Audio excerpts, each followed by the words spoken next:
Jennifer. I don't know if Fairy is still here, but we'll just wait for her to come back. How are you doing today, Jennifer? I gotta make sure my thing is good.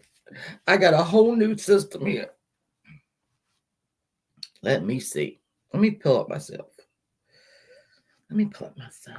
Oh my God, I love myself. We're live.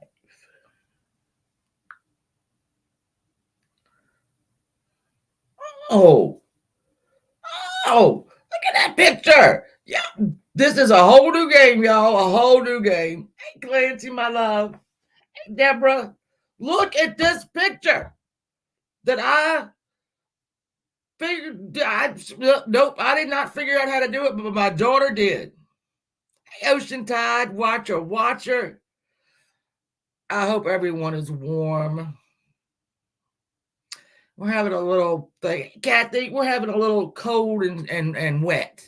Hey, Halloween, baby. Oh, I can't believe this picture's gigantic. Now, I don't know how to get rid of it, but it doesn't matter. I got huge pictures. Hey, yeah, Mom. This is, is it really? Yeah, I was like, people do not want to hear about D.B.Cooper. I really convinced myself that, hey, Rain Girl. And so when I put it up there, I thought, well, if it doesn't get a lot, we'll just do it, we'll do it and it'll be over with. Hey, State of Disorder. But everybody got so excited, right? And I got excited because, I don't obviously like, okay, so next week's mystery, I'm going to clue y'all in. I've decided is going to be Lizzie Borden. So I hope everybody's excited for that. Lizzie Borden is next. It's next Saturday.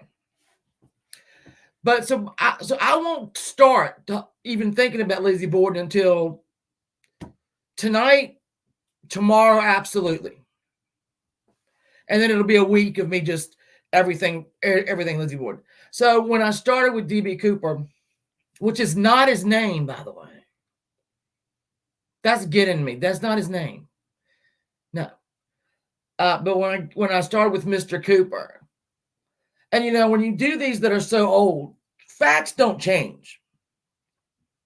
That may just didn't we? No, we haven't done Lizzie yet because I didn't. Hey, Sarah, I didn't consider that actually that crime is still a mystery because Lizzie was found not guilty. Hey, try me, bitch. Try me, bitch. What you doing? Oh, you live there, Sarah. You can be our roving reporter. you can be our roving reporter. I'll send you a microphone. Dude, I'm so glad you're doing fine. Clancy had a really bad rack, and he's had a rehab. The Men in Black are also fascinating. They are fascinating, but I'm scared. I don't want to make them mad. Okay, there we go. Now we haven't covered Lizzie Borden. So when I started to cover D.B.Cooper, which is not his name, and all there are camps of people who think, person A is the one and only suspect. And they're like, no. There's a camp over here that wants to fight camp A because they're camp B and they think somebody else is the suspect. But wait, we got camp C, it goes on and on and on and on and on. So whatever, sometimes the hole that you go into, the little rabbit hole you go into is created by people who have a vested interest in that person being the one. Hey, Salty C. No. Hey, Devious. He signed the ticket as Dan Cooper. Hey, that girl. Happy New Year. He signed when he bought the ticket in Portland, he signed it Dan Cooper.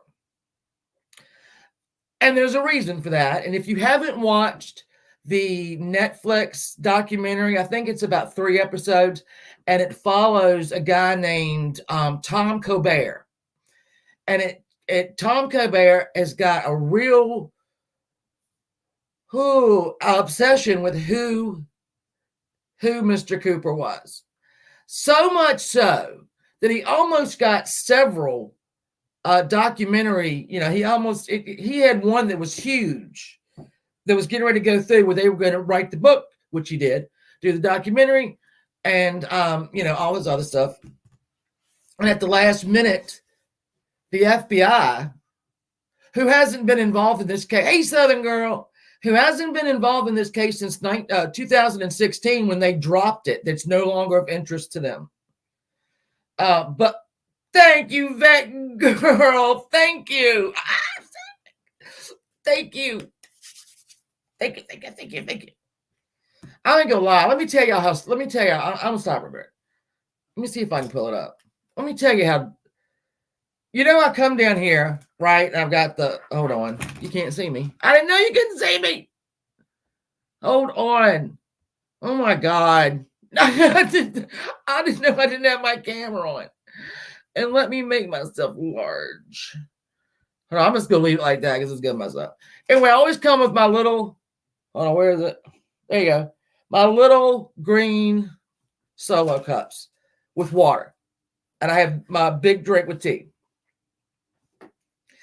Somebody sent me a Cash App, and I love you, big dog. I love you. And I thought, you know what? I'm going to get different colored cups. This is how petty I am. That's how petty I am. So I go to Amazon, right? And I'm looking up actual Solo cups. Don't do that. Well, you can look it up, but just don't do that. So then here comes, right? And they have all these beautiful colors and so stupid. And so I saw a pack of, was it 50? I think it's a 50. It might be 100 though. Hefty cups, which are just like Solo, is hefty. But they got lavender and pink and green and blue. And for $9.88, I ordered them. I did. Oh yeah. $9.88. And I got it's 100. I think it's 100. Yeah, okay. So how's that going on? These people, these guys, I did not know that there was actually also a yearly CooperCon. If you want to say exactly, like stuff. I always try to color coordinate the straws. Whatever. I'm 55 years old. Okay. If a pack of cups makes me happy, then I am not apologizing for it. Oh, all right, Southern girl. I know you work so hard. You work so hard. I miss you. I miss you. I hope all's well. Don't work too hard. I'll work and no play.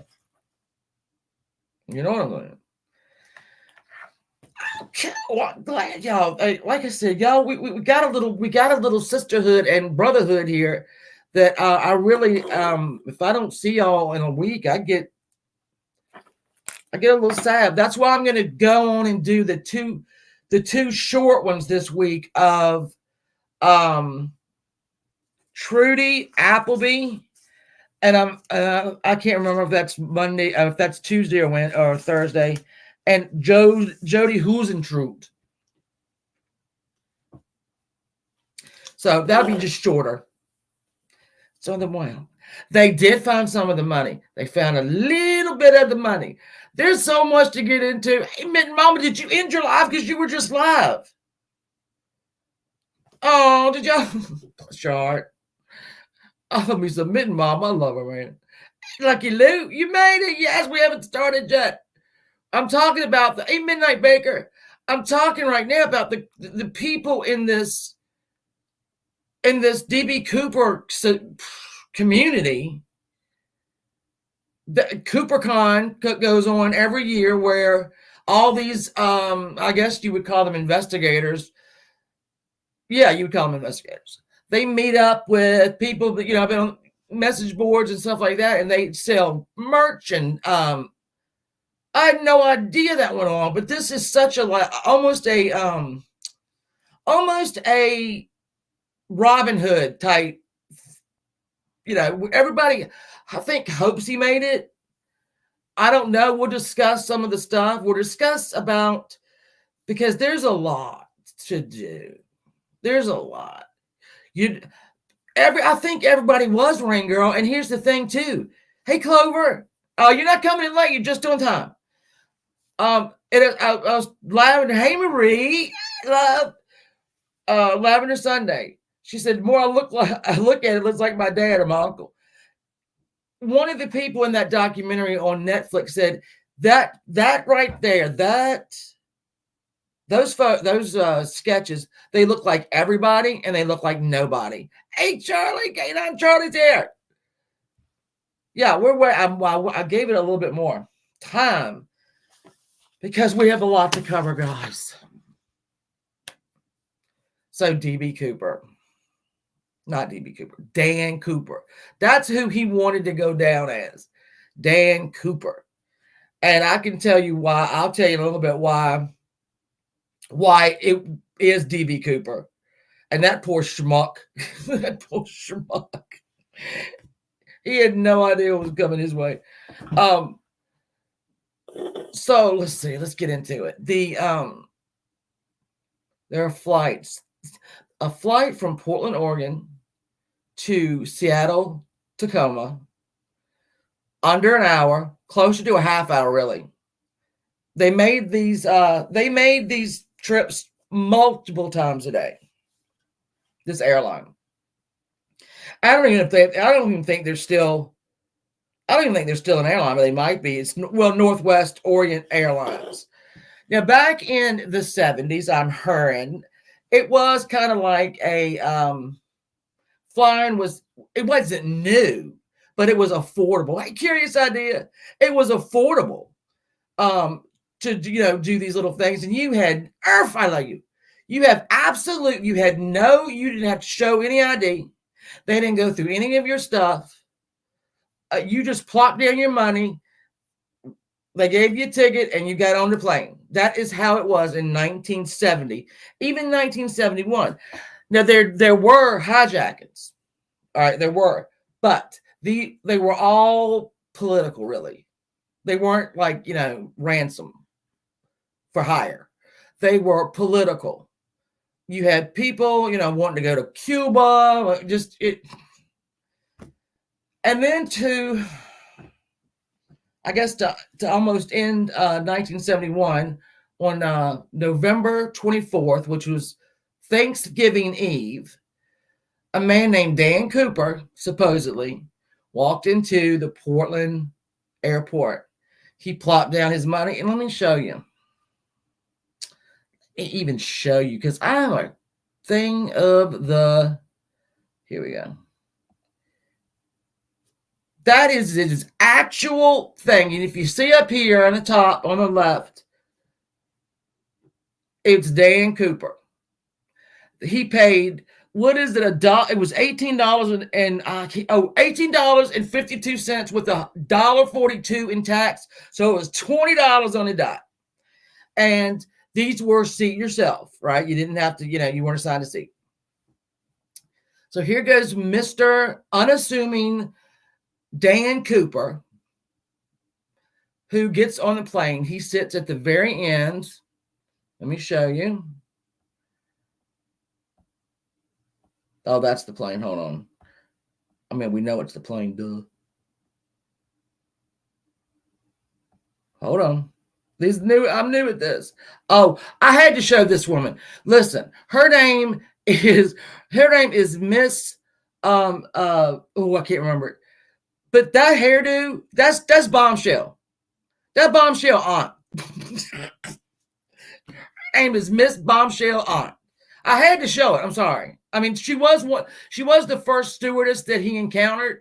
But when I saw that angle of that hair, I'm like, dude, come on now. This is ridiculous.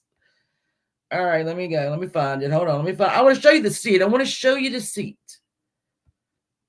That's the other one. Hold on. Talk amongst yourselves. Okay. This is row 8 to, hey, traitors. I love you, traitors. Hey, Alan. He sat back here on the very back of the plane, and he ordered a bourbon and 7-Up,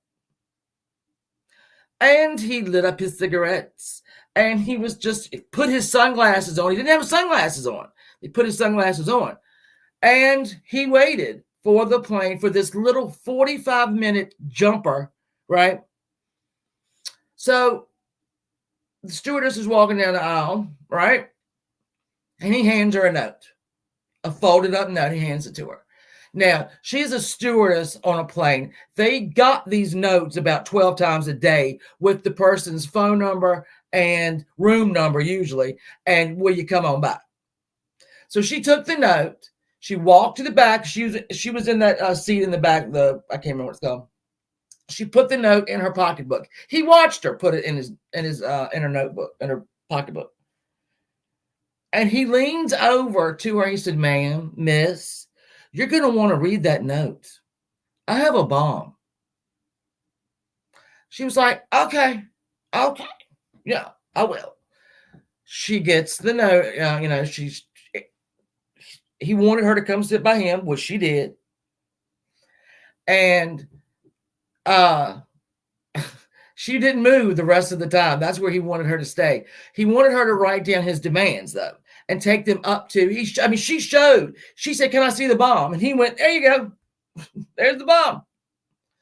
And it was 2 packs of 4 cylindrical things that said, I guess, dynamite and a battery and wires and all that. So it looked pretty legit to her. So he took his note back that he gave her. Let me just keep that in mind. This is how he has thought this out. He takes the note back that he gave her, telling him he's got the bomb, and he makes her write a note and to take it up to the pilot and give the pilot his demands, which were $200,000,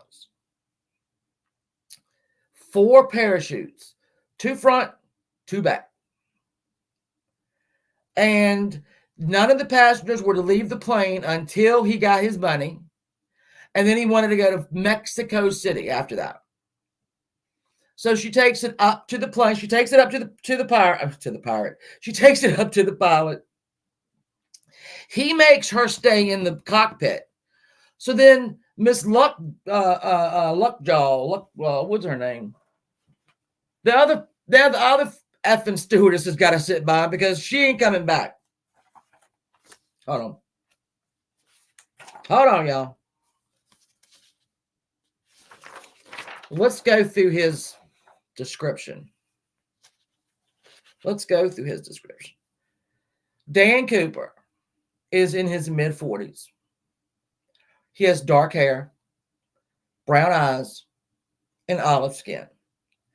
He is dressed in a black or brown dark business suit, white shirt, black tie, a trench coat, and loafers, and wearing sunglasses.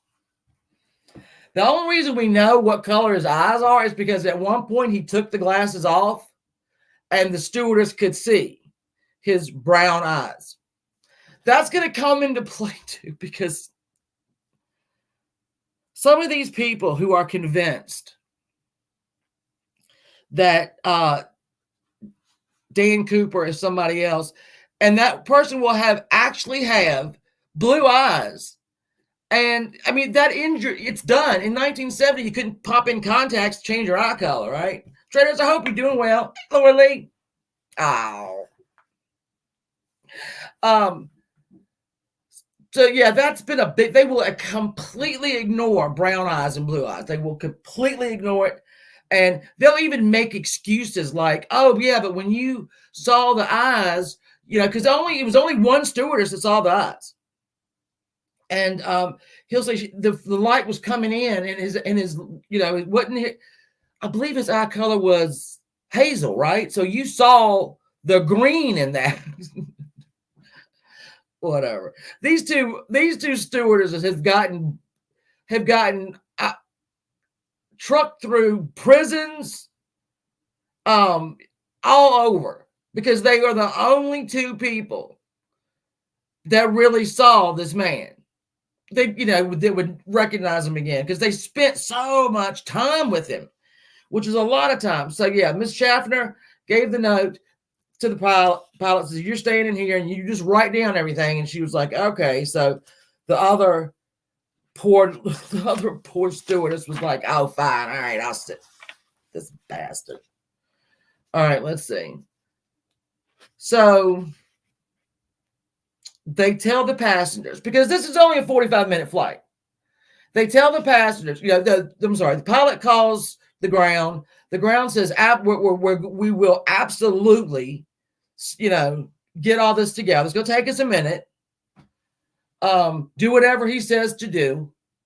And so they tell the actual passengers in the plane that they're having a slight engine. Hey, Mom Jeans, they're having a slight, mechanical issue, but they need to burn all their fuel off. So I don't think I'd want to hear that on a plane. I saw it. I like it. I like it, Mama. So for 2 hours, the pilot takes them all over. They go, around Puget Sound, which, here's just lovely. Him and the stewardess we got to strike up a conversation, getting to know each other. He offered her a cigarette. She said, "I've quit, but I'll take it." Yeah, because I wouldn't have quit that day. That old chest. There you go. There you go. So for 2 hours they did this, right? And the passengers know nothing. They know nothing of this. Thank God. So they finally land. They finally land at 5:24. The pilot hears. I forgot to tell you when they left. They left Portland at 2:50. I'm sorry. They left Portland at 2:50. 5:24. They radio the pilot and say, "The money's here. The parachutes are here." And so he and DB have got to work out, where they're going to land. So Dan Cooper says, "Over here on a partially lit runway away from the terminal." And so the pilot said, "Not a problem." And I told y'all he wasn't going to let any of those passengers off until he got his money. But his money was out there. But he also he only let one employee of the airline near the plane, and that was to drop the money and drop the 4 parachutes. They also argued because the military, which was a 20-minute drive from the Seattle airport, and what Dan Cooper showed the waitress, he said, stewardess said, "Oh, look, that's, in that Fort Court or whatever." And she's like, "Yeah." And he knew where he was. He knew exactly where he was. So the military was going to give him 4 shoots, right? And he said, "Absolutely not. I do." Hey, sour girl, where Walter? He would not take the parachutes from the Army or Air Force. He took 2 from a flight school, like flight school, skydiving school, and the 2 rears he took from stunt people. In like a cool way. Yeah, no, 2 in the back from the school, the 2 in the front from a stunt person. So the waitress, I can't stop saying waitress. The stewardess is the only one that he'll let off the plane, and only in the front, not in the back. And so she has to walk past all those passengers are going, "Why are we back here in the dark?" She goes out, she picks up the money. It is 23 pounds. The bag of money is 23 pounds because he didn't specify a denomination.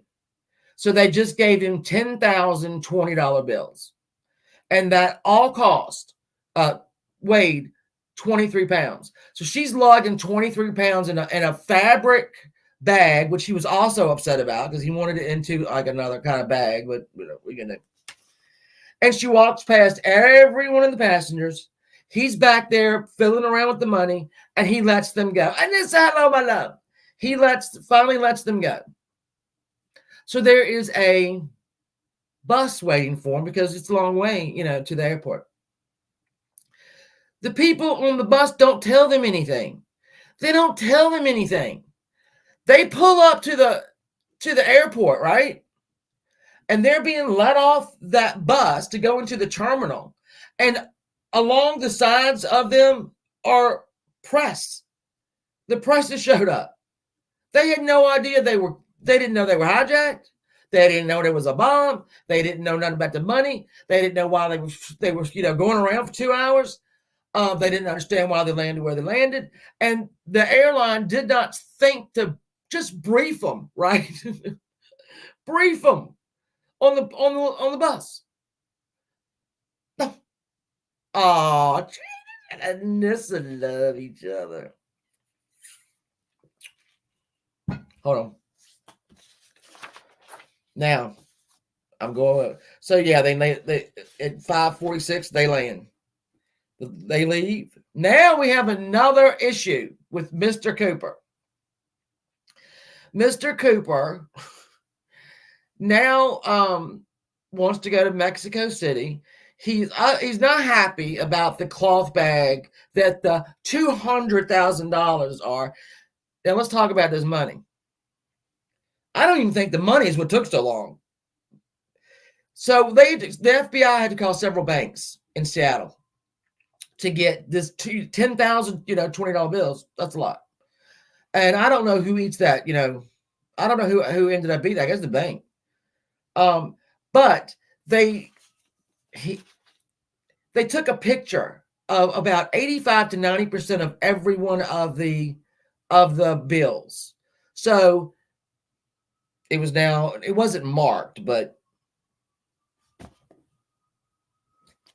y'all hear that? Hold on. I hope that's I'm hearing a ambulance and or a fire truck. So, all right, they're marked. We'll just call them marked. Truth be told, will you listen to this thing? I'll put your ass to sleep. That's really loud. Can y'all hear that? Anyway, all right. So we have a new set of problems. He only wants one fuel truck to come and fuel him up.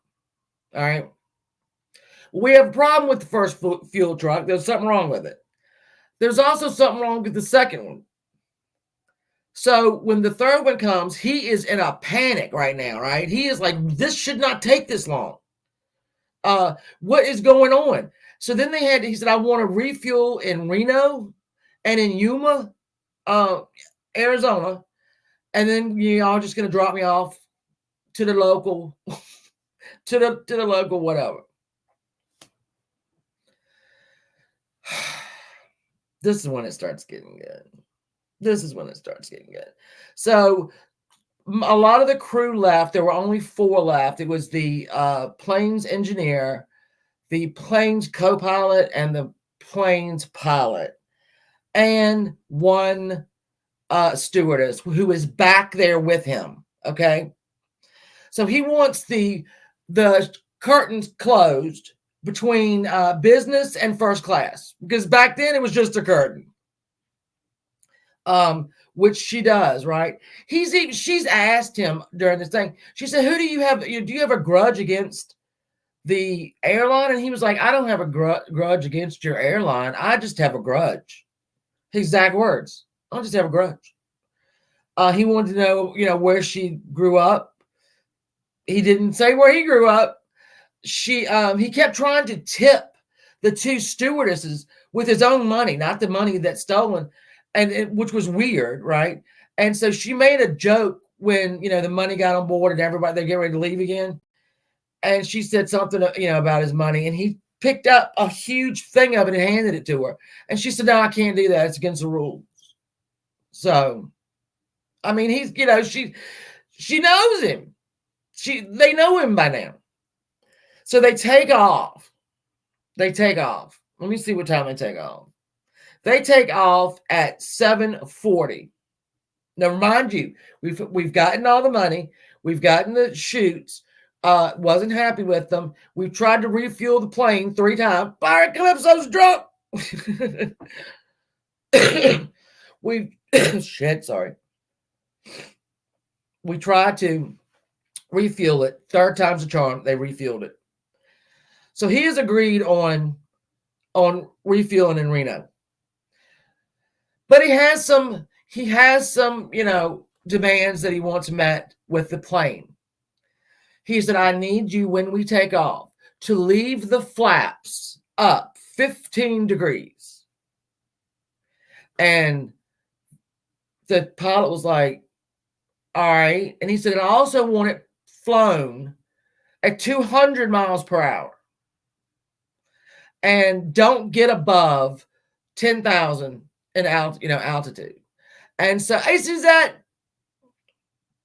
So the plane tells him, the captain says, if we fly with those flaps up at 15% and we go as slow as 200 miles an hour, the plane's going to fall out of the sky. And he says to the pilot, no, it won't. Trust me, it will do it. And guess what? He won't wrong. It did it. It was not a good ride now, but he did it. So a 727, I mean, it's not a huge, but it's not a little either. But this man definitely knows, and it's assured the pilot and the engineer and all of them, it will fly that slow with that amount of drag on it. Absolutely, it will. So they take off. And his little stewardess, and I've got to find her name. He says, all right, I need you to help me. I need you to lower this aft stairwell. What's an aft stairwell? I'm going to show you what an aft stairwell is. Oh yeah, good. Listen, I forgot about this. When they brought the parachutes on board, right? They had this diagram with them. Hey, Sassy Sarah. They came with these diagrams, and he said to the stewardess, I don't need that. So we know he's familiar with jumping out of planes. And now we know he's familiar with the plane itself. All right. I can tell you this before I go any further. Hey, German lady. Every single one of these suspects, truth be told, thank you so much.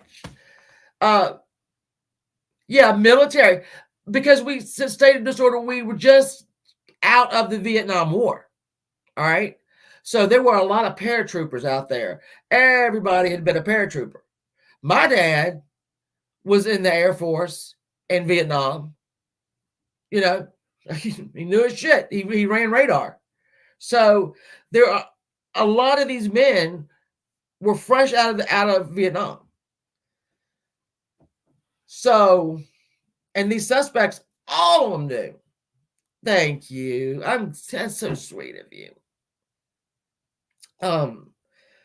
So all right, he wants to drop the aft stairway. That is the aft stairway. And that is at the very rear of the plane.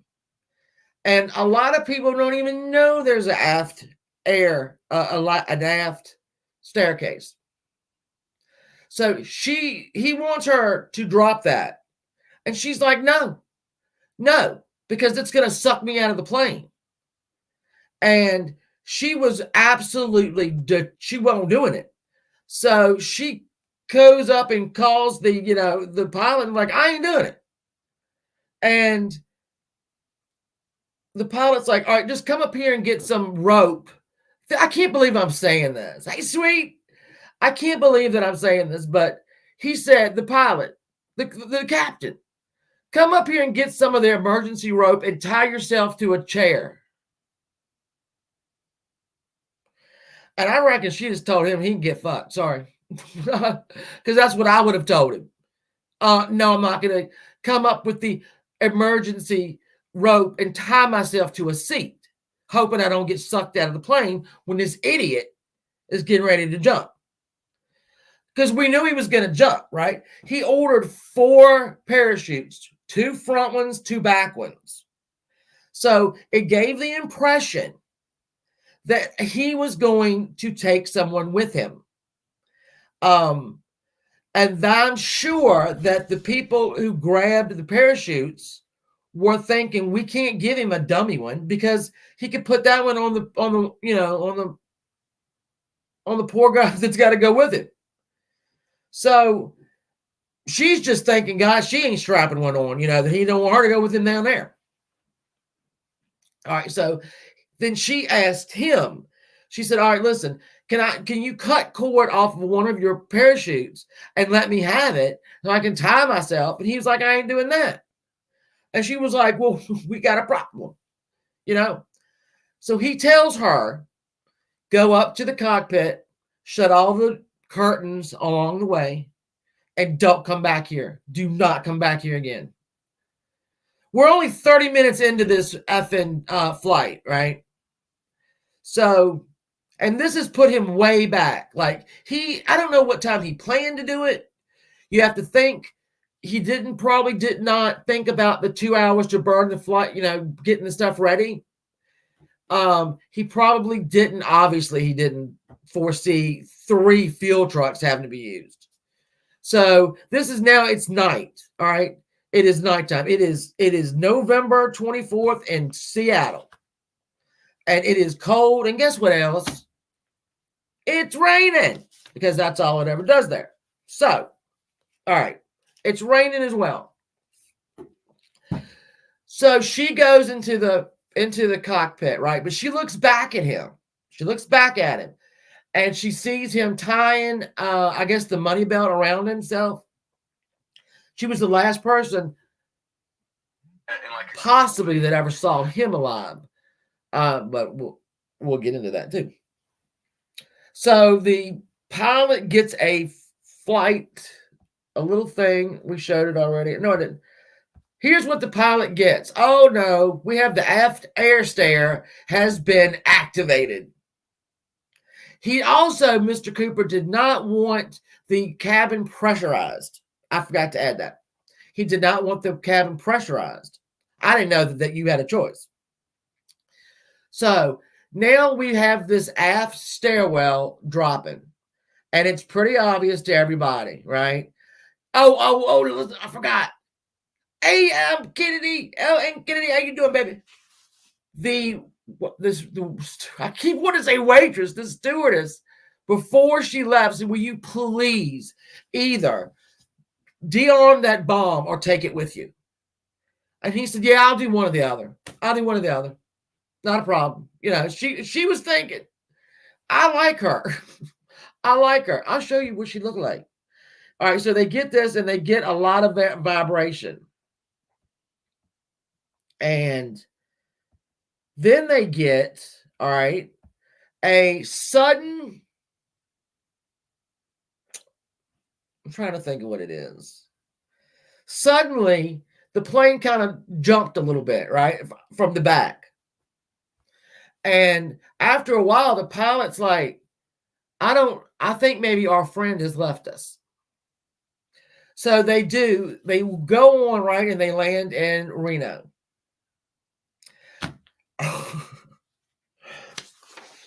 They land in Reno. And Reno 911. So we had the FBI, state troopers, state deputies, Reno, Nevada police. All of them were there. And they did a big cordoned off area around the plane because they didn't know if he was still on there or not. They didn't know if he was still on the plane or the bomb was. The pilot at this juncture says, screw y'all. I am not sitting here till one of y'all pussies up trying to get on this plane. I'll search it my damn self. So he gets up and he goes and he looks everywhere for anything, and DB is gone. Bomb is gone. The money is gone. There are 2 parachutes left, however. So that took about 30 minutes, and then they got to come off the plane. And let's show you them because I love this. There's a photograph here of them that's just like this waitress that said, "I'm sorry." I kind of keep saying, there's the back thing again. The stewardess that says, "I am not doing it." All right, here's actually pictures of the parachute and the bag. So it would have been that color. Hold on. Oh, this is another thing. All right, hold on. I'll just show you. I'll show you later. So now we know that D.B. Cooper has jumped from a plane wearing only a business suit, loafers, a white shirt, and a trench coat. It is 20-some degrees on the ground, right? Now, when the co-pilot felt the plane kind of, and it would have been D.B. Cooper jumping off of it, they were over a some kind of suburb in Portland. He thought, and then the police and the FBI go back and they retrace where his possible jump. Right? We don't know how fast the thing was going. No clue at all. We know it wasn't going more than 200 miles an hour. We know that he jumped from 10,000 feet. That's what we know. We know it was a blind jump. It was blind, A&M1, because it was at night, but it was also raining raining around in the mountains. It was snowing. It was raining everywhere else. And he couldn't see that because there was a shelf cloud of 500 feet. There is no way, had he been wearing the proper jumping attire, you did a blind jump. So the odds of him, also back then, or I don't know if maybe he didn't get them. You know that if you watch somebody jumping down, they'll pull one side of their chute and another, and it kind of steers them. They didn't have that back then. He didn't get one like that. So he wasn't able to steer it. He had 23 extra pounds, probably very hastily tied to himself. A regular jump, I went and looked this up. A regular jump, they're doing about 100 miles an hour. All right, the plane is going 100 miles an hour. They are between 10,000 and 14,000 feet. So he's in that, range. I don't know what's under him, meaning mountain. I don't know. He didn't know either, though. He didn't know. So everyone made this, like the Army came in. They had 200 boots on the ground in all these areas looking for anything. All the little ragtag little towns, were looking for the pink parachute, the money. One guy, even one sheriff said he'll just be a big hole in the ground. If not, if the chute didn't work. Here's the thing about the chute. The front chute, the front one that he used, was sewn together, not on purpose, but because it was used in training. And so either he didn't check it at all, which I think I would have. If I'm going to jump out of a plane, I'm going to check all of them. He took that parachute with him. He took the one that was effed up. So that would not have worked. Now we have to wonder, did he live or did he die? Did he live or die? We never found the parachute. I say we like I was there. No, they never found the parachute. They never found him, which he's a little guy. Oh, here's another deal with him. He was 6'1". Everybody said he was 6'1". And this one of the guys, in fact, I'm going to talk about the guy in a little while because he has D.B. Cooper's tie. How, I don't know, but anyway, he said that back then in the 1970s, being 6'1" was odd. You know, there's a lot of men weren't that tall. So that was another outstanding. You know, he didn't really have any outstanding brown hair, brown eyes, olive skin, brown this, black that, the damn tie. Because when the pilot went around all over the plane, he did find this tie, this tie, this clip-on black tie that we now know was manufactured in 1964 and only sold at J.C. Penney's for $1.49. That's where he got the tie. All right, so let's go back to Portland and Seattle. They're just happy. Oh, the planes landed, everybody, yay. So local cops there said, listen, let's just go through our list of just, you know, people were probably did this. And let's go try to catch them. I'm shit you not. Let's go try to catch them coming home with that money. Hey, Susan, yay! So these two dopes in Portland, they look at their notes and they go, oh, D.B. Cooper, he might have done it. He might have done it. You want to ride by his house? And now the guy said, yeah, we can go by his house. And they said, yeah, we're going to catch him coming home with all that money, and we're going to be heroes. Well, they're sitting in front of D.B. Cooper's house.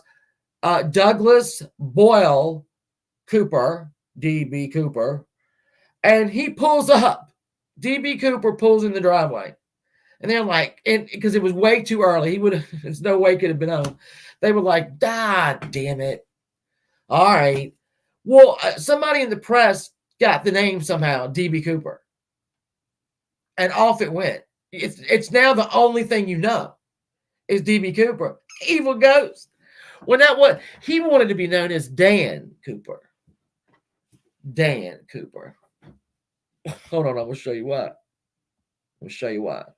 In Belgium and French Canada, as my friend used to always call it, French Canada. In like a cool way. They had a comic book series, and it followed a dapper pilot slash, you know, do-gooder slash agent slash great, wonderful, and his name was Dan Cooper. That's the name of him, and there he is. And these are hundreds of comic books, all right? Not 50, hundreds and hundreds of them. And this guy's name, as you can see, is Dan Cooper. Now, is this who he wanted people to think he was? Dan Cooper? Probably. Because another thing that Dan Cooper wanted to make sure is that he had United States money. Hey, Lavender, I was just talking about you. He wanted the U.S. currency. I don't know if I've ever, let me think about all the time I have hijacked a plane. I have never had to I've never had to say, and I want that in American money. But this guy did say he wanted it in American money. That's weird. That's weird. So this is the Dan Cooper that everybody thinks this man wanted to be known as, right? So, and if I showed you every single, y'all can look it up, Dan Cooper comics, every single cover has got something to do with planes, pilots, you know, all that. But we know this guy was a pilot. Well, we don't know that he was a pilot. I said, oh, I'll take that back. We know he knew a lot about planes. And we know he knew that a 727 would absolutely fly slowly with its 15 degrees of flap up. It was not going to come falling out the ground as off the thing as the pilot thought. He had to say, no, trust me, it'll do it. You'll be fine. All right, so now we've got D.B. Cooper. We have D.B. Cooper. Douglas Boyle Cooper. is now famous. He couldn't be. You know what? That probably cut his crime in half. You got to think that. They say, "Oh, here come D.B. Cooper." Oh, hell no. All right, so then we had a big plane, and I can't remember what the name of it was, but it went over. It was a military plane, and it went over the area, taking photographs 5 times, little mini photographs. Right? It did not find Dan Cooper, or the the parachute wasn't there. Nobody's ever found it. People have said they think they find it, but they haven't. So let's go up 10 years. Let's go to February 1980. And we have a family from Oklahoma who are in camping off the Columbia River there. And the dad's going to make a fire. And the kid says, 8 years old, says, I'll go get some more sand, right? All right. He digs. He reaches down, the 8-year-old boy, and he runs his fingers across something slimy, right? But he could tell it's kind of solid, but it's slimy. And he moves his hands, and he finds another one. And then he finds another one, right? When he's trying to scoop the sand up. I'm wondering if I even took a picture of the damn money. Let me see. I bet I didn't. So they pull up money. They pull up $5,000, and it is dry rotted, and it is that is not even. This is a picture of nothing, and a picture of nothing. Oh, there's the crew. Hold on, where are all those photographs? I have fucking. All right, here's another. We'll stop there. So the family says, "Oh, we've windfall. We have got $5,000 and some dollars, which in 1980 probably was a lot of money. It's a lot of money now." So they're getting ready to go take it to the bank to turn it in, but then they want to make sure real quick that it's still, good. Hey, Rachel, that it's still good, viable. So they take it to the cops, and the cop goes, "Oh, this is rotted away." Then they start running the serial numbers. These are $20 bills from D.B. Cooper's haul, right? Because I told you they marked them, quote unquote marked them. Everybody goes digging in that area. Everybody and their mom and dad and their uncle and their neighbors, they go buy a shovel and they go up to the Columbia River where this was found, and they start digging. Another $20 has never been found. This was this $5,600 some dollars. That is the only thing. No, it wasn't even in a bag, and it was wrapped in dry rotted rubber bands, so that even when you touch the rubber band, it would blow off. It would just like disintegrate. No bag, no nothing. It had just been sitting there for 10 years. Through God knows what. Now, they've done algae tests. I wish I was kidding. They have done algae tests on this money. And apparently we have a winter algae and we have a summer algae around the world. This money, they say, had no summer algae on it. All right? Or was it no winter? It was no winter. So these idiots, these are another set of experts that you get these information from. You're like, well, obviously that's not true. This has been sitting there for 10 years. I don't know how it wouldn't get algae on it, but it did. They're like, no, it didn't. Really didn't. So they were thinking, okay. Other people thought, okay, well, it's buried somewhere up here. One, why would you just stop and bury $5,000? You have $200,000. Unless you're coming off that mountain somehow, some way, and you are tired and you can't continue to carry 23 pounds of money, of wet money. You think now he's wet. His clothes are wet. He has jumped through snow and or rain. If he didn't land in water, it didn't really matter because he's wet. 100 miles an hour faster than the normal hitchhiker would go is what he jumped from. But somehow or another, we got this $5,000 that has been buried. I don't even know if you can say it's buried. I don't know because they didn't leave it, right? And everybody went up there and started digging after it, so you couldn't really, did it wash off? Did it come down? I don't know. He planted. That's what I'm saying. Maybe I don't know. There's so many possibilities. This man wasn't dumb. D.B.Cooper was not dumb, and he pulled off the only hijack for money. He pulled off the only one that's never been solved. So, but it's it's D.B.Cooper. It's not Dan Cooper. I don't know why that makes me so crazy now. So now it's 19 whatever and whatever and whatever. And we have a list now of suspects to go through.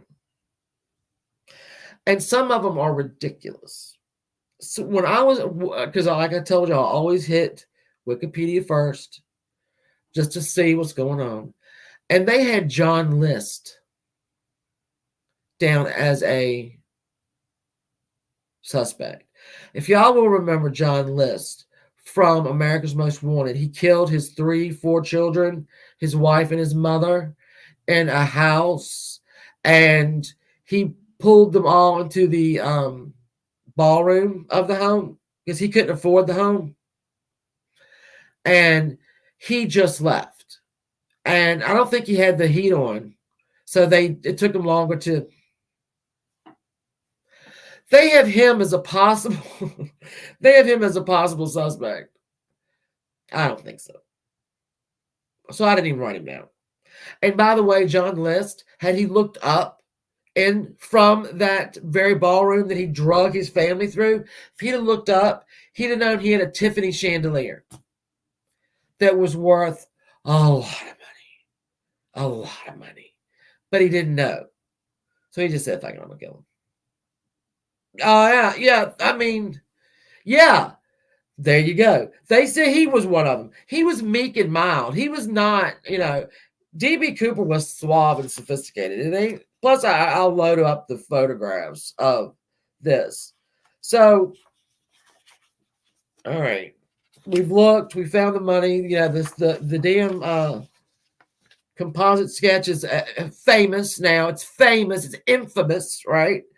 Everybody thinks they know D.B.Cooper. Everybody says that's my uncle. And again, that woman on the documentary said he looked like nobody and he looked like everybody. The composite. He really did look like nobody and everybody. So now let's talk about here's one of our suspects. He's a pretty good suspect too, I gotta tell you. Let me make sure it's the right one. This is Richard McCoy Jr. Mr. McCoy Jr. is an excellent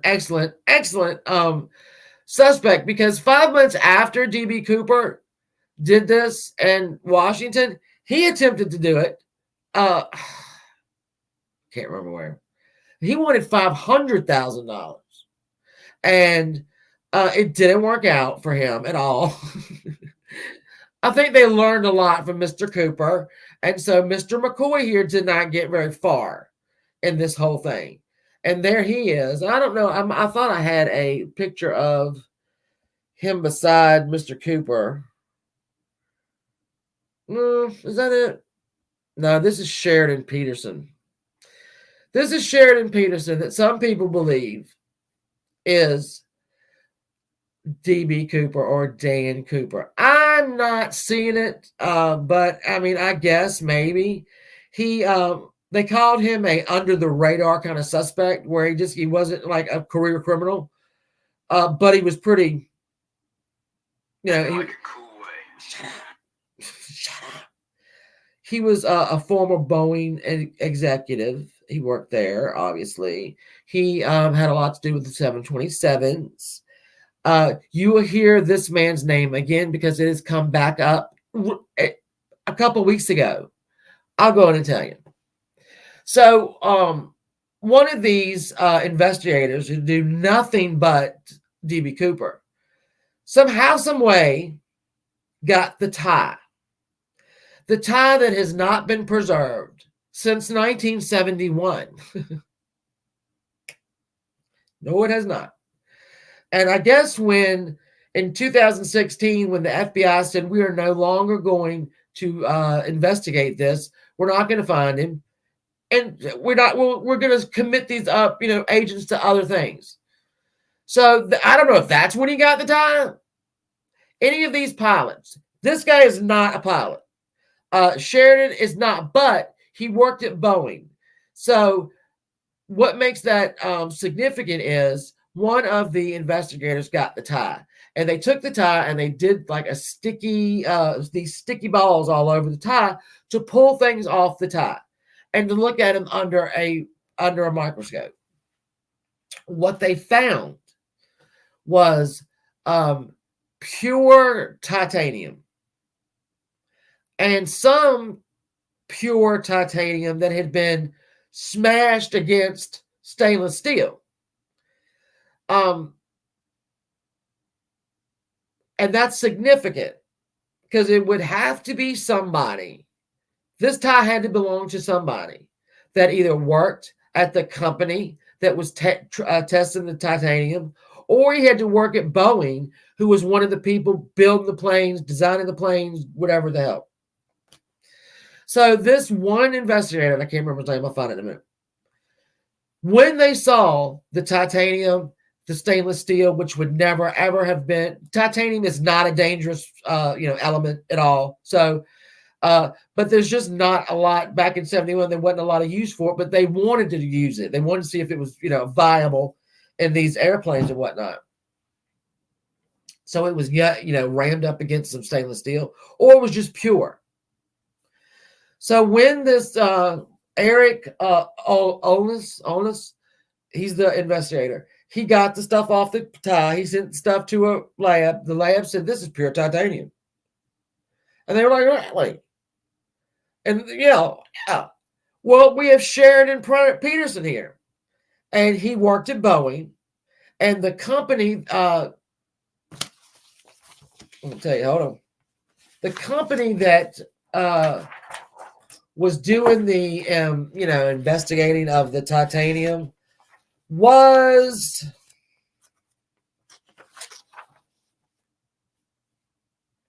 Crucible Steel, and it was out of Pittsburgh. So Crucible Steel was playing around with the pure titanium. Crucible Steel also supplied Boeing in Seattle with metal, titanium, anything, whatever they needed. So either the man worked at Crucible Steel in Pittsburgh, or he worked at Boeing in Seattle. Now, wait a minute. Oh, let me tell you. Sometimes the people over here at Crucible Steel would take trips to Boeing to take a tour and to go and see what's going on, right? So, again, we got another possibility where it's not anybody that works here, it's somebody that works here or is working here. Like, it never came to fruition until recently. Or I think it actually did, and the FBI was like, it's not him. How many cases have we done where the FBI got involved and couldn't seal the deal on anything? Sorry, FBI. I'm just telling you. A lot. They couldn't find kids who walked out of their house at 2 o'clock in the morning. They couldn't find little boys who went missing for 5 minutes on a mountain. They couldn't find anything and solve anything that we've ever seen. I guess that's why it's a mystery. When you mentioned DB's response to the stewardess requested bomb. Yeah, I mean, it's exactly. Exactly. Engineer probably, but then we have a lot of these paratroopers. We have another. So anyway, so that's the titanium just came to light like a couple weeks ago, and I started laughing when I saw it. I'm like, I'm gonna do D.B. Cooper, and they're gonna solve the case before I even get to do it, because this guy Eric thinks this will solve the case. Well, why do you think that? Why do you think that? There was also left on the plane 8 cigarette butts. I forgot to tell you that. There were 8 cigarette butts left on the plane and 1 strand of hair in the headrest of 18E, seat 18E. Let's see, where's that hair? You say, where? Well, we could get DNA from that hair. No, we can't. Because nobody knows where it is. Oh, the 8 cigarette butts. Can't test those either. Nobody knows where they are. But this guy, Eric, got a tie.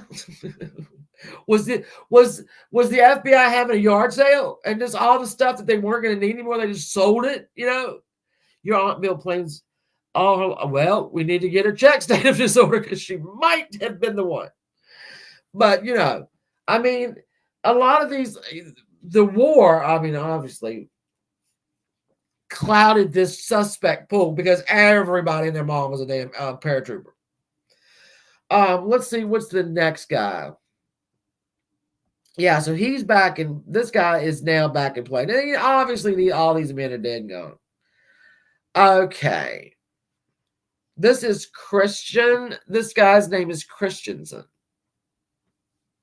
Let me see why people think he was. I mean, these guys were not nice people. These guys were not your run-of-the-mill great neighbor. So this is Kenneth Christensen. They say he has a more of a direct link to D.B. Cooper and the incident. So he worked at Northwest, which is the company's plane was Northwest Orient. So he worked there, all right? And on his deathbed, I'm sorry. I've read so many of these that I had to stop. I had to stop doing it. So Kenneth's brother Lyle says that on his deathbed, Kenneth looked at him and said, "There's something you should know, but I cannot tell you." Okay. So just a little history on Kenneth. He had been in the military, paratrooper. He was, let's see, the year after the D.B. Cooper hijack, despite having a modest flight attendant salary, he paid cash for a home. But there's a problem with that as well. No, except for that pit where that little kid, undug $5,000, not $1, that one $20, sorry, has ever been in circulation. It is never, none of them have ever been spent. Ever. So the fact that this man bought a home with cash after the thing, it's highly unlikely that any bank would have just looked over. I would like to deposit this wet it wouldn't be 200,000. It would be 195,000 and so dollars. I would like to deposit this in the bank, but please do not run the numbers, and it will dry as soon as you can. I guess you can launder the money. And again, we obviously $5,000 of it showed up. It's a very small part of it, but it showed up. But nowhere else on earth has it ever been, not one of the 20s has ever been in circulation. So, I tend to not think that's a big deal. Maybe his brother just, saved his money well.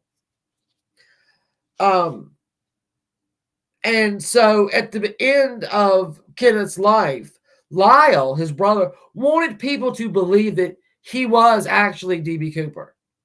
I don't know what he got out of this, but he did. Lyle contacted the FBI, all right, and anyone else who would have taken his call, he called all of them, going, "My brother is D.B. Cooper," all right, and they were like, "Good for you." They did not bother him at all. So D.B. Cooper was in his mid-40s when he jumped. All right, when he was on that fateful Wednesday, November 24th. He was in his mid-40s. Everybody said mid-40s. So Kenneth was in his mid-40s at the time of the hijacking, but he was only 5'8", and he was much thinner at 150 pounds than Mr. Cooper. So, also, Mr. Kenneth Christensen did not smoke. That doesn't mean he won't smoke in that day, because I would have been if I didn't. Also, his brother, and I shit you not with this. Somebody called the police and said that. Well, my brother also likes bourbon and 7-Up. Duh, it's him. And the police was like, well, get us, nah. So that was one of the things. And he was a flight attendant, and he resembled Cooper. That's an actual person that is discussed with relevance at these places, at these different places. People are discussing him and like Mr. Christensen and going, well, it could be her. But I ain't even gotten to the best one yet. I'm going to go through these dumb ones. Barbara Dayton. Barbara Dayton. Did I get a picture of Barbara? Hold on. I bet I didn't. I bet I didn't. No, don't look at him. All right, we're going to go to Barbara Dayton. I can't believe I didn't put these big photographs up. I see when I don't pay attention. Oh, here's the tie, by the way. Here's the damn tie. With the mother of pearl clasp. I've showed you that, and I've showed you that. We're going to stop on this one because this is the one that Mr. Tom Colbert, 100,000 degrees, thinks this was D.B. Cooper.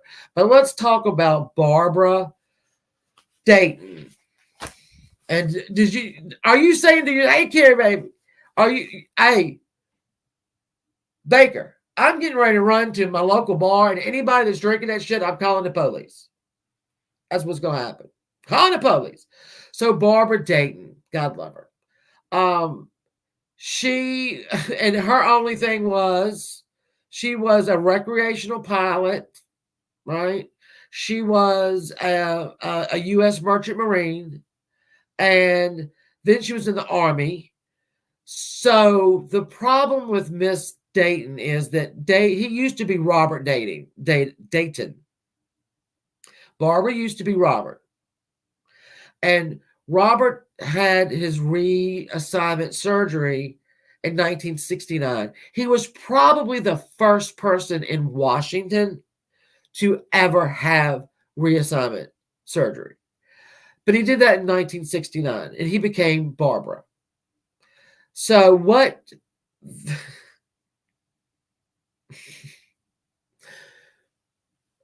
the people who dealt with her say is that she possibly, because she had been a pilot, could have not dressed as a woman as her reassignment, but go back to presenting herself as a man just for the flight, just for the Dan Cooper part. That's why we had to keep the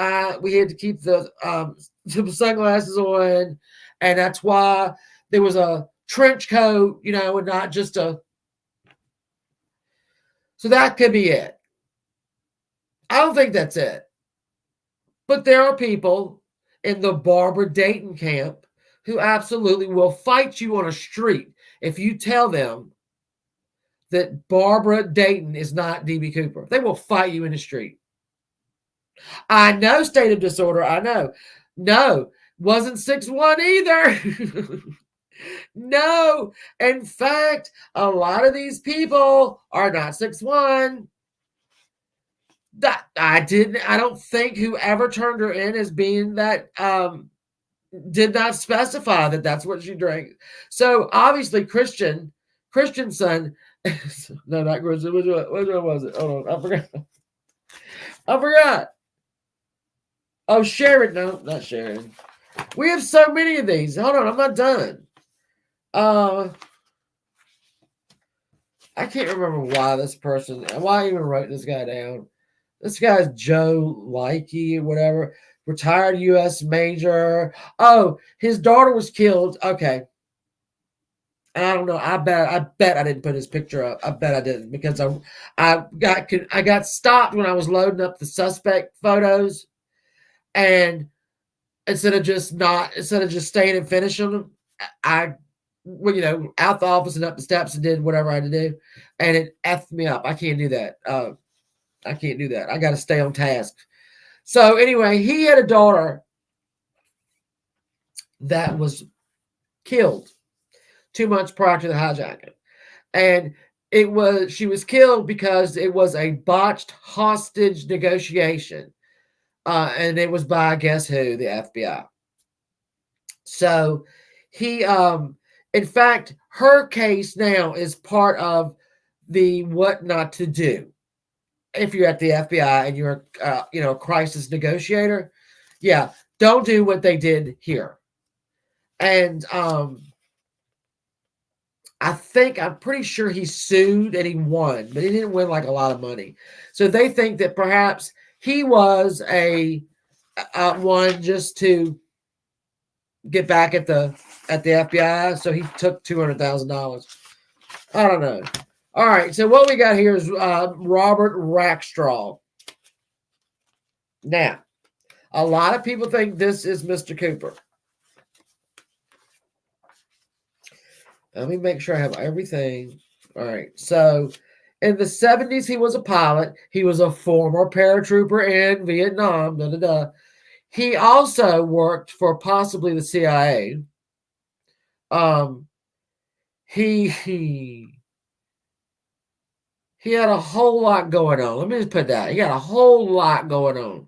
He wrote $75,000 worth of bad checks. When he came back from Vietnam, his mother passed away. He had a stepfather.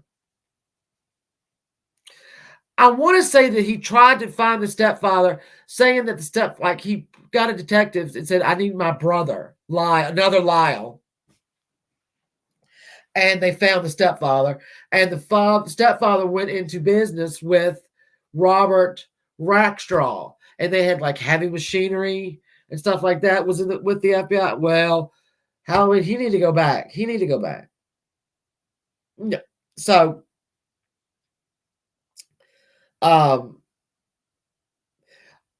when his stepfather found out that Robert was screwing the customers, basically, his stepfather went and got just like a bag of receipts from the company. And he was going the next day to the accountant with the receipts. Guess what happened before? Oh, the receipts went missing, and so did the stepfather. What? Robert, what did you do? Yep, he went missing along with the receipts. Robert married this one woman who had 2 children. They were going on, like, he had a helicopter, and he would take her to all these places that really rich people should be. She never asked him when they got married or before what he did for a living, how much he made a week, and how much he had to bank. Never asked that. It was the 70s, man. Right. So he decided he was going to, when he was married to her, he decided he was going to do a print shop, right? He wanted to open up a print shop. So he signed her name to all of the loan papers, right? Because he couldn't get one. He got the loan. And so started it, but that ended their marriage. They got divorced in 1974. And she, like I said, she never asked him where his money came from. Where the hell did your money come from? I'm going to marry somebody. I want to know how much you making every week. I'm writing down in my book. I need to know what you got credit-wise and what's in the bank. All right? That's what I need all your accounts. Let me tell you, these paratroopers, they must have maybe Agent Orange. I don't know what got to them. All right, so oddly enough, Robert was the last person to see the stepfather. He actually told people, "Oh, don't worry about it. Listen, don't worry about him. Don't worry about him. He has moved to Hawaii. He's moving to Hawaii. He's in Hawaii right now, looking for somewhere to live. Don't worry about it." Well, it was an odd thing because buzzards started floating around and going around and around and around the stepfather's property. And would you believe somebody had gone out of their way and buried his stepfather in a 3-foot grave? 3 foot. That's why the buzzard started. So Robert went on trial for that. This guy is good. Let me just tell you that. If you have not seen the documentary on Netflix that is about D.B. Cooper, and it's about the man who absolutely 1,100% believes this man is D.B. Cooper. This is why there's a whole episode on nothing but Robert Rackstraw, right? But Robert would play with them, like play with the press. Because this was all going on, and they were like, were you D.B. Cooper? And he was like, I can't tell you that. Never saying no. Just say, I can't tell you that. Robert Rackstraw is also the guy that had the hazily brown eyes. And when the stewardess, because during his trial, when he was in jail, the stewardess came and walked past his cell, right? And they were like, is this him? And she was like, that's not him. Mr. Colbert is so convinced that he has made his hazel eyes turn brown, apparently, in his own mind. So every single day in court, Robert is demanding to be taken into court via wheelchair because of his Vietnam injuries. The only problem was he didn't really have any injuries. But for some reason, he was allowed to be wheeled in a wheelchair with no injuries in front of the jury. So this is a murder trial, right? Get it? No? Yeah. They found him not guilty. They found him not guilty. He was the last one to see his stepfather. He had just screwed his stepfather's customers over. His stepfather was getting ready to go to the accountant and then the police. And all of a sudden, Robert says, no, he's in Hawaii. They found him not guilty. I'll throw my hands up right there. Okay. Like I said, the stewardess went by, not his eyes. Throughout the time he had to go to trial for the $75,000 in bad checks that he wrote. He's been in and out of trouble. So Mr. Colbert finds him, right? Now, let's see, when did he die? He died January 9th, 2019. Robert did. But Mr. Colbert tracked him down, and he was running a harbor, and I can't remember where. And the name of his personal boat was Poverty Sucks. And so Mr. Colbert, who was they were familiar with each other, right? I think Rackstraw at that point was just irritated the hell out of this dude. But he was going to see how far he could push it, right? So Mr. Colbert meets him at his business. He goes, listen, I've written the book, right? They're getting ready to do the documentary. If we get a movie deal, you'll get all of that. He said, I'll give you $20,000 today. Just tell us that you're D.B. Cooper and what happened. And then I will give you everything from the book, the movie, and all that. You get it all. And so this, you can watch it. An older man says, "Yeah, I'll think about it," right? But he ultimately says, "I'm not D.B. Cooper. I'm not D.B. Cooper." Because there would have been nothing. There would have been. I don't even know if there would have been any kind of fallout from that if the FBI would have said, "Oh, we're invoking all right to no, I don't know. I don't know. Um, but the man said, "I'm not D.B. Cooper," and he said the stewardess said I wasn't D.B. Cooper. They walked by my prison cell. I'm not D.B. Cooper. This man, this Mr. Colbert, Tom Colbert, is it Tom? He was absolutely dumbfounded. He had spent all this money and all this time pursuing this man as being the real D.B. Cooper. And it all crashed around him. He lost when he said no. When he said no, I'm not going to say that because it's not true. And let me see. All right, hold on. And then he found out that the guy he does on right there on the screen. All right, here they are side by side. Again, Mr. Cooper looks like everybody, and he looks like nobody. Right. So, I don't know.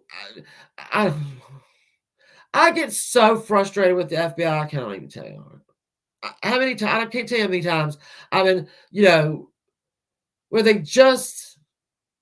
I understand the huge amount of cases that is before them. And because D.B. Cooper didn't really kill anybody, and he didn't kill unless he killed himself, and he didn't hurt anybody.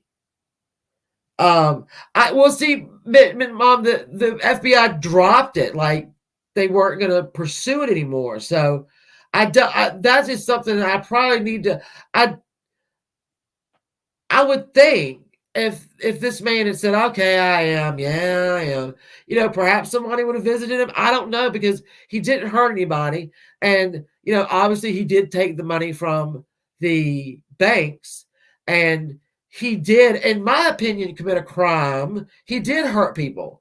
The stewardesses that were forced to be back there with him, even though they all called him kind and said he was very nice. So he wasn't a little tyrant, He let him, when that one said, "I'm not getting sucked out of this plane," he said, "All right, go on up there and go and just don't turn around." So, but I think that's not a victimless crime. Those people had to live with that, especially both of the stewardesses, but the ones that were back there with that bomb sitting right there, that they thought, that's not a victimless crime to me. But I see where he didn't kill anybody. So I can see why the FBI would be like, "Listen, we got a lot of serious shit going on, and we're just going to drop this." So I don't know if there would have been any, I don't know if there would have been any repercussions for him saying that he was, but he didn't. He wouldn't do it. So, all right. Now, and this is really all I have. I mean, there's a couple more ridiculous suspects that are either a foot too short, I have the bluest eyes possible, or weigh 300 pounds. So I know. But I do have questions and if anybody wants a link, let me know. Do you believe that Dan Cooper, aka D.B. Cooper, lived past the jump? Do you believe that? I go back and forth. With this. I know there's all right. So, okay. Laura Lee said, yeah. Sour Girl says, yeah. Sour Girl's never wrong. So I might have to change mine. Watcher, no. Yeah, it's just too much going on there. He had so many things against him. I don't know that he didn't get sucked out of the damn plane himself. Like that. What deeds on the streets? Yeah, I go back and forth, back and forth, back and forth. Do I want him to have lived? Absolutely. I hope he lived. Absolutely, I hope he lived. Um, does it matter in the scheme of the history of the United States? Not a lot, but it's damn interesting. Sorry, it's damn interesting. Uh, I hope that he did, that he found a way to do that money and, got to, dropped 5,000 of it walking down the river in the winter. I don't think he actually did it. I don't see. That's what a lot of people think too. Sour Girl is that he did it for. In fact, one of the stewardesses asked basically, "Do you have a grudge against the Northwest Orient?" And he was like, "I don't have a grudge against your boss. I got a grudge. Period." You had the man whose daughter was killed at a botched negotiation. Um, I hope he did. I hope he did. And I hope he had a nice life because that was equivalent. $200,000 now is equivalent to about $1.6 million back then. Now it still would have been. Don't get me wrong. It would have been $200,000. But if we had $200,000 in the '70s, it'd have been equivalent to 1.6 million. It's a lot of damn money. $200,000 is a lot of money. $5,000 is a lot of money. $5,000 a lot of damn money. So. It's kind of, I am kind of, stop it. I am kind of sad that, oh, welcome, Izzy. I'm kind of sad that the kid didn't get to keep the money. That it was so nasty and, just gross and they said the rubber bands were just, as soon as they were exposed to air, were just like disintegrating all the money. So I gotta say that they didn't get to keep the money. But, it is what it is. I got a nice new bicycle. Oh, did you? Yeah. I will see. In 1971, I wasn't even born. Yeah, I was actually born. It was good. So we're mixed though on who think that he lived and who. Yeah, I decided. I think is the easiest one, right? I know the profile picture is great. Is he? Me and me and Sarah are cat lovers. Okay. In fact, he knew the plane very well. Yes, he knew the plane better than the pilot did, but is it because he built it or because he designed it or is it because he was a pilot? Thank you, Busy. Thank you. You were right. I was born in 1968, so I was about 3. Um, yeah, I was 3. It could have been me. It could have been me. I could be. Could have been. I was.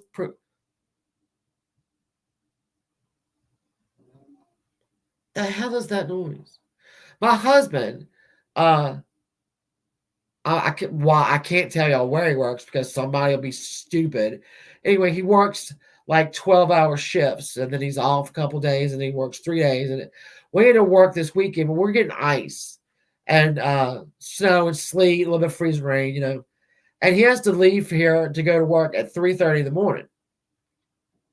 So he elected to last night just stay there, right? Because they've got, places that they can sleep and stuff. And was gonna come home tonight, but everything started to ice up again. So best to stay. In fact, if you're watching, honey, I love you and I miss you. But I get the bed to myself, so that's good. The pilot flying the plane they were all that girl. That's another thing.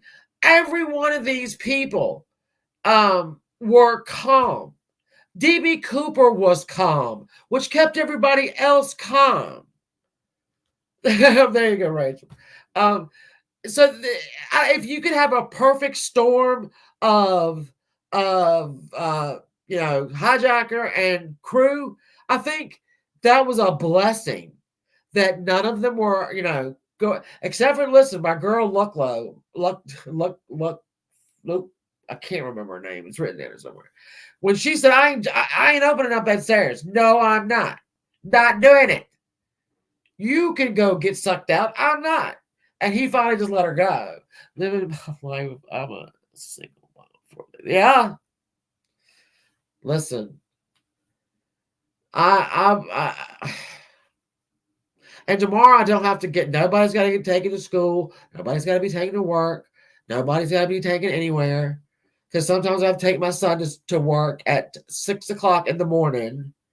And it's such an irritating, like, 4-minute drive. I'm just irritated. I'm like, you could have gone the back way through the woods. You'd have been there in 3 minutes. But, So I don't have to do any of that. Tomorrow I get to sleep all the way till my cat wakes me up. Which is about 8. 8 o'clock. A little jerk. Yeah, I've got like a Walter, except for mine's black. So my Walter is so needy. Surprised me that very few, if any, have considered him slipping out of the back. Well, oh yeah, do it, Deets. It's a good one. I mean, it's a good one. It really is. You'll see photographs of Barbara Dayton. You'll see, I think, some of the, almost like, I call it CooperCon. I think that is what they call it. Yeah, thank you, Rachel. We're all, good. I did not, realize they had these huge meetings, and there was all these different, this different suspects have different groups that are behind them, and it's like crazy. When I watched this, Tom Colbert, who had written this book and had spent years upon years upon years upon years researching this, and watch it all fall apart in front of his eyes when the FBI refused to back his suspicion that it's Mr. Rackstraw. They said, no, it's not. And he really couldn't believe they were going to do that, because that was going to derail everything it did. He got his Netflix, I don't know how much, you get paid if you are in a documentary. I'm sure I'll be about to take those meds again. Oh my God. I'm done. So, I mean, I was just wondering. I did wonder if people thought that he lived. When you look at the facts of the jump, I say no. When you look at those facts, I'm like, no, there's no way. But hold on. There I am. I do not like this turtleneck. No, I don't. If you look at the facts and the clothing, the shoes, that he was wet, he couldn't see the ground, he was going 100 miles more an hour than he should go. Let me finish about, I think I stopped on Robert. There was more thing about Robert. Robert was in Vietnam, and he went AWOL, and he became a mercenary for another country. This is during the Vietnam War. And basically they went and found him and arrested him, right?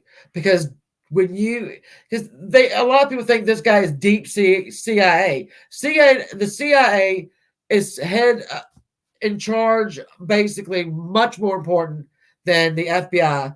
And I'm not saying that to be mean. They're just more, if you're charged with this by the CIA, you're effed. You might be all right with the FBI. He would run these, he went and left his one unit another time, went with a CIA guy, didn't come back for weeks and weeks and weeks, and had been running a plane, had been flying a plane. He was a pilot.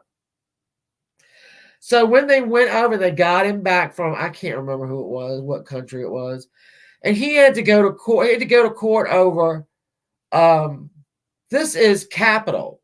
When a soldier deserts in the time of war, it's a capital offense. But for whatever reason, right before that trial, every bit of it got dropped. Every bit of it got dropped. Was that because the CIA stepped in and said, he was with us? I don't know. But Robert had a lot of, like I said, he was an interesting guy. He was probably CIA. That's why he did not get the capital charge. It was never mentioned again.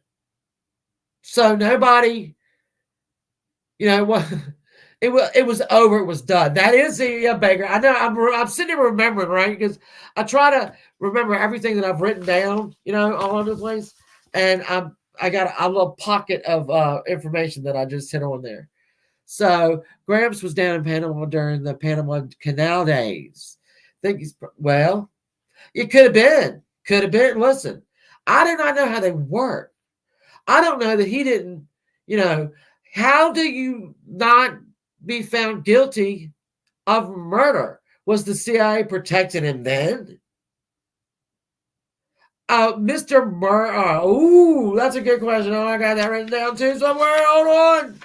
I've got it written down. He doesn't have brown eyes. He has blue eyes too. How tall is he? I have it down. It's close. It's not. It's. I think it's about like 5. What was it? Maybe 5'11". 5'11". 5'10" to 5'11" or 5'9" to 5'11". So I don't know the dude's Mr. Cooper. I don't know if he had what kind of loafer. If it put a couple more inches on him, I don't know. But I know that Mr. Rackstraw got out of a lot after he started running flights with the CIA. That's all I know. I don't like to tell tales out of school, but that's what I know. So these are very interesting people. All of these suspects are absolutely... Oh, get back up here. All of these suspects are interesting, to say the least. To say the least. Hold on, what I gotta do? Y'all don't leave yet till I make a folder. Because I've got nothing in the folder right now. Nothing in the drawer. No folder. Where are you? Here. All right. I don't mean to make all this noise. I'm getting some paper clips. Anyway, a lot of these people are very interesting. I'll give them that. And if you go over to Wikipedia and look at their suspects, and a lot of this I got from Wikipedia. I'm not going to go into a lot of secondary. I'm not going to go under a lot of secondary research if I've got it right there, and I don't need to. So you can probably go over there and look under the suspects. Maybe he changed his clothes. He could have. That's the thing that when nobody. I mean, because when he got on the plane, he had his attaché or a briefcase. Let's just say what it is, and a paper bag, a brown paper bag. Those are the two things he had when he boarded the plane. I don't know that anybody has ever said, unless it was a pack of cigarettes or something, what was in that bag. It could have been just a pack of cigarettes. I don't know why they would find it in a bag, but whatever. It was the 1970s. It was wild. All right? Wild. I don't know what they did.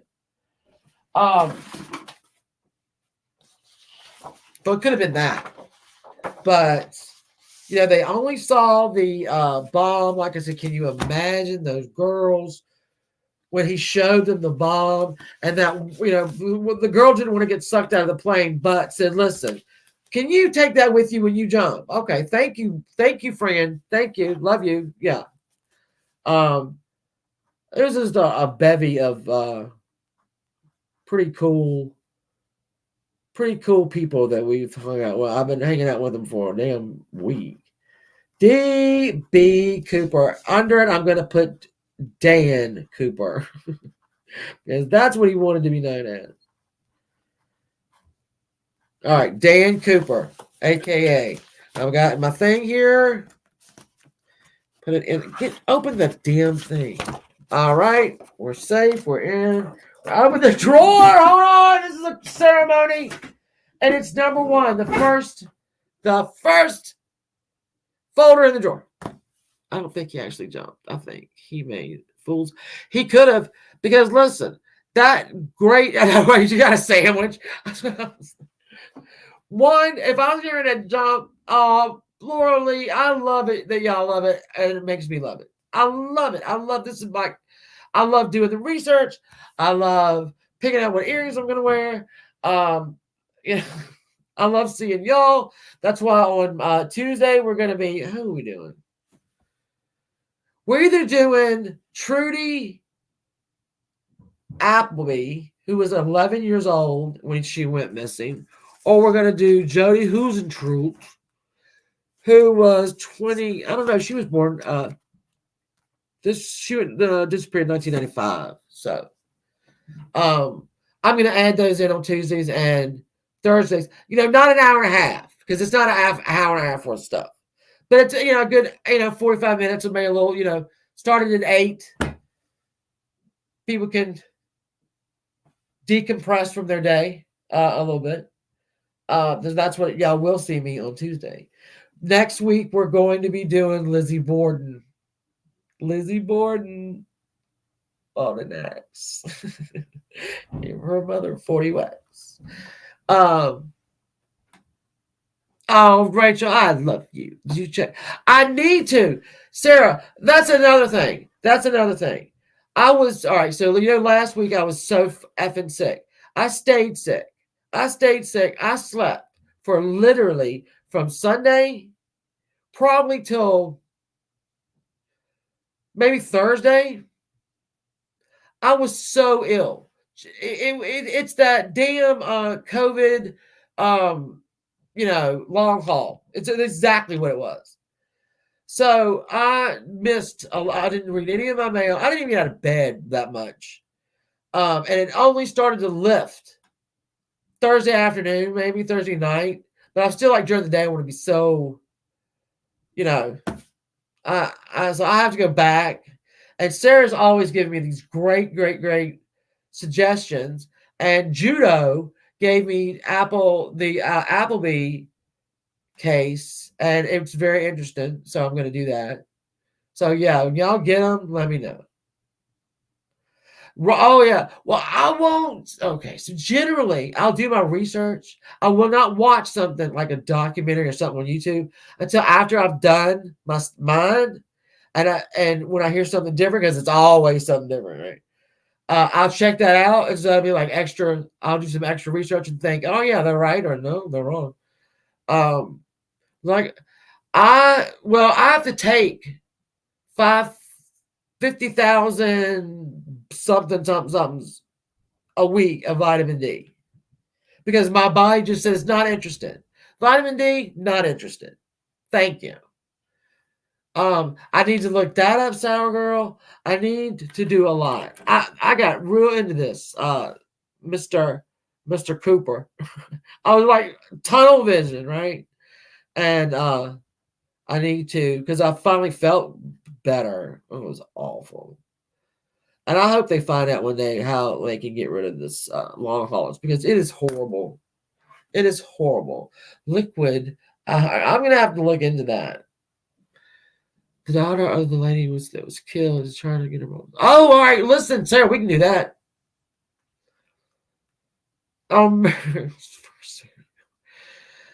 When they said, "Do you remember as anybody?"